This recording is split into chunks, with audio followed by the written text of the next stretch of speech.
Bien le bonjour. Aujourd'hui, on va voir l'air et le volume d'un prisme. J'ai tenté de dessiner du mieux que je peux un prisme qui est relativement compliqué. Dans ce cas-ci, c'est le prisme à base hexagonale. Donc, c'est pourquoi on dit à base hexagonale, c'est parce qu'il y a un hexagone ici, un hexagone là. Un prisme est défini par les mesures suivantes. Premièrement, les mesures pour calculer l'air et le périmètre de la base. Dans ce cas-ci, on a 6 côtés, le périmètre ça va être 6 fois 10, et avec l'air, on va voir la formule tantôt, pour calculer l'air d'un polygone régulier. Et elle est définie par la hauteur. La hauteur, c'est un mauvais terme pour un prisme. Sérieusement, on pense tout le temps à la hauteur, on dit, regarde, c'est ça qui est défini en haut et en bas. Mais ce prisme-là aurait pu être de côté si j'étais mieux en dessin. Et à ce moment-là, ça aurait pu être plus facile à illustrer que la hauteur, c'est la distance entre les deux bases. Que ce prisme-là soit de ce côté-là ou que ce soit de ce côté-ci, c'est toujours la distance entre les deux bases. Donc, en fin de compte, tout ce qui n'est pas un rectangle, c'est ça qu'on définit les bases, tout ce qui n'est pas un rectangle. Puis si on arrive dans un prisme à base rectangulaire, en fin de compte, on prend n'importe quel rectangle comme base, puis les autres, ça va être défini par l'aire latérale et la hauteur. Donc, il n'y a pas vraiment de différence. Donc, dans ce cas-ci, on garde la hauteur, distance entre le premier hexagone et le deuxième hexagone. Que ce soit debout ou que ce soit sur le côté comme ça. C'est toujours la même chose. Mauvais terme, parce qu'on pense tout le temps en haut, mais en réalité, c'est la distance. On devrait dire distance entre deux bases et non la hauteur.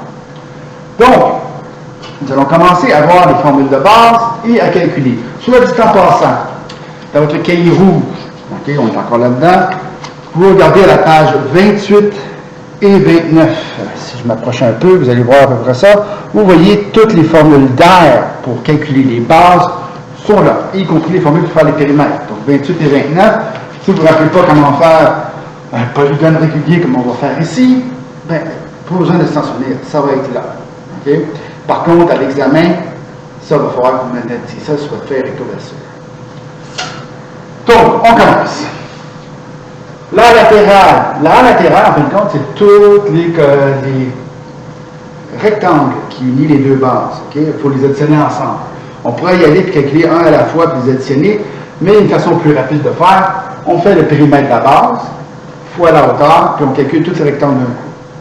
L'aire totale, c'est le périmètre de la base fois hauteur, plus, évidemment, l'aire des deux bases. Donc, l'aire latérale plus l'aire des deux bases.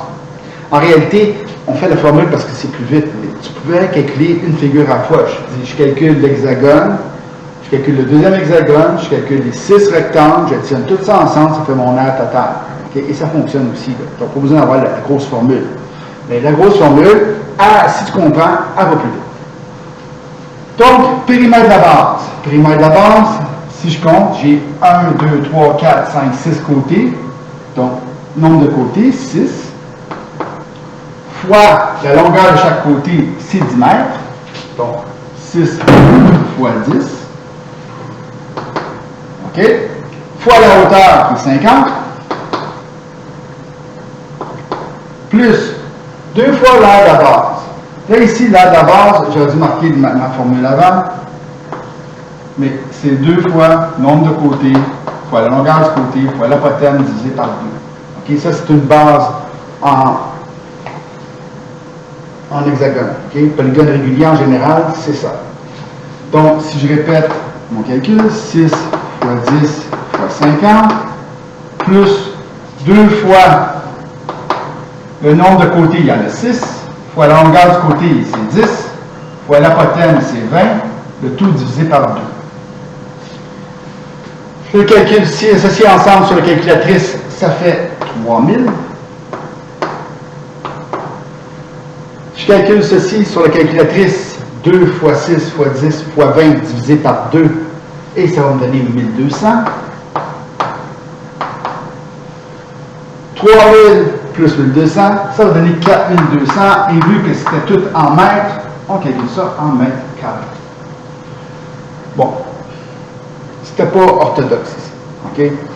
J'ai été un peu trop vite. Ce que je veux en réalité, c'est que tu marques une formule éloignée, comme ça tu remplaces par les chiffres, comme ça tu calcules. On va le faire un petit peu mieux ici, là, comme je veux vraiment là, pour le volume. Le volume, c'est très simple, c'est R de la base fois hauteur. OK? L'aire de la base, dans ce cas-ci, C'est un polygone, donc nombre fois côté fois apothème divisé par 2. La hauteur, c'est pas très compliqué, ça va être la hauteur. Okay? Donc, normalement, c'est comme ça que je veux l'avoir. Ensuite, je remplace les lettres par les chiffres que je connais. 6 fois 10 fois l'apothème qui est 20, divisé par 2, fois la hauteur qui est 50. Je rentre tout ça sur ma calculatrice, ça me donnait 30 000 mètres, parce que c'était tout en mètres, cubes. À la base, c'est ça qui est un prisme. Okay? Le cylindre, pas mal le même principe, sauf que le cylindre, on a tout le temps la même base, c'est un cercle. Et les prismes, ça peut varier. Je peux avoir mis un triangle, je peux avoir mis un carré, je peux avoir mis un losange, n'importe quoi. Et unir les deux figures exactement pareilles par des rectangles, et ça fait un prisme. Donc, un peu plus complexe à calculer. OK, ça va pour ça.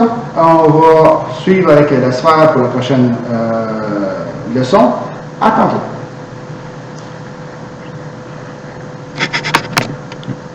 Désolé.